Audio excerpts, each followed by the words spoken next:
हरियाणा के brand ambassador Swami Ramdev ने कहा कि आने वाले विजयदशमी त्योहार से पहले 1000 व्यायाम एवं योग्यशालाएं शुरू कर दी जाएंगी। इसके लिए युवक और युवतियों को नैतिक रूप से एडवांस ट्रेनिंग दी जाएगी। स्वामी रामदेव योग और आयुर्वेदिक शिक्षा को बढ़ावा देने के उद्देश्य से हरियाणा के 2 दिवसीय दौरे पर चंडीगढ़ पहुंचे। इस दौरान उन्होंने मुख्यमंत्री मनोहर लाल खट्टर से भी मुलाकात की। चंडीगढ़ में पत्रकारों से बातचीत में स्वामी रामदेव ने कहा कि विजय लक्ष्मी त्योहार से पहले 1000 व्यायाम एवं योग्यशालाएं शुरू कर दी जाएंगी। इसके लिए युवक और युवतियों को नैतिक रूप से एडवांस ट्रेनिंग दी जाएगी। इसी प्रकार 10,000 व्यायाम एवं योग्यशालाएं पूरे देश में भी शुरू की जाएंगी। उन्होंने कहा कि इन युवक युवतियों को वेतनमान भी दिया जाएगा और इसमें समर्थ लोगों को रखा जाएगा। स्वामी रामदेव ने कहा कि राज्य में मोरनी दुनिया का पहला अर्बन फॉरेस्ट भी कानून के अनुसार स्थापित किया जाएगा, ताकि औषधियां पौधों से जुड़े लोग वहां आकर इसका ज्ञान अर्जित कर सकें। उन्होंने कहा कि अभी तक 3,90,000 पेड़ पौधे हैं, जिनमें 55,000 औषधियां पौधे के उनकी गणना के अनुसार हैं। उन्होंने कहा कि इस अर्बन फॉरेस्ट के स्थापित होने से पूरी दुनिया में एक संदेश जाएगा और इससे हरियाणा का नाम भी होगा। उन्होंने कहा कि हालांकि वहां पर अभी पानी की कुछ कमी है, परंतु वर्षा के पानी के दोहन को भी इस्तेमाल किया जाएगा। उन्होंने कहा कि हर्बल फॉरेस्ट स्थापित करने के लिए MOU भी किया गया है। स्वामी रामदेव ने कहा कि आगामी 21 जून को विश्व योग दिवस के रूप में मनाया जा रहा है और इस दिन 10 से 20 करोड़ लोगों को घरों से बाहर निकालकर उन्हें योग के लिए प्रेरित किया जाएगा, ताकि योग को घर घर तक पहुँचाया जा सके। उन्होंने कहा कि कुरुक्षेत्र में बनने वाला औषधि विश्वविद्यालय में विश्व स्तरीय सुविधाएं हों। इसके लिए IPD, OPD, शल्य चिकित्सा, फार्मेसी के साथ साथ एक हर्बल पार्क भी स्थापित किया जाएगा। उन्होंने कहा कि शिक्षा को आधुनिकता के साथ भारतीयकरण करने के लिए भी प्रयास रखा जाएगा। अब ये तय किया है कि विजयदशमी से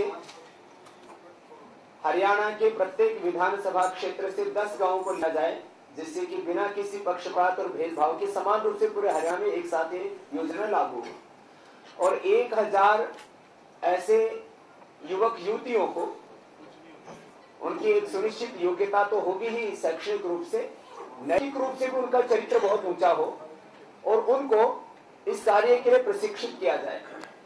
हम निस्वार्थ भाव से उनको प्रशिक्षण देंगे, कम से कम 1 महीने की एडवांस ट्रेनिंग वो हम देंगे और विजयदशमी से करीब 1000 गांव में योग और व्यायाम शालाएं चालू हो जाएंगी। जो भी इंफ्रास्ट्रक्चर होगा उसी में, उसके बाद जो 2 एकड़ जमीन पर योग और व्यायामशालाओं के निर्माण का कार्य, उसके ऊपर 25-30 लाख रुपए का बजट और वो बाकी चीजें एक आगे चलती रही।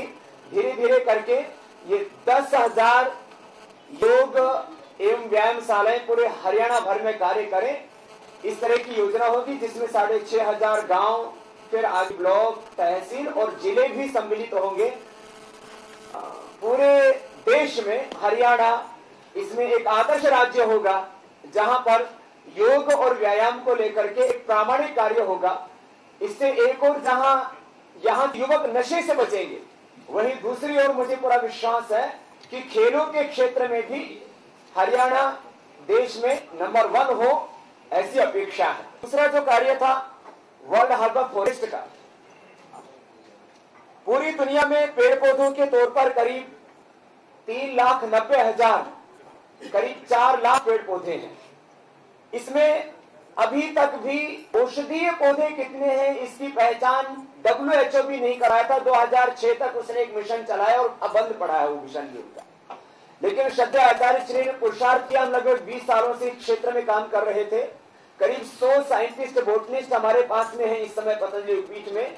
हमने एक चेकलिस्ट तैयार किया, करीब 55,000 से ज्यादा औषधीय पौधों की हमने पहचान की।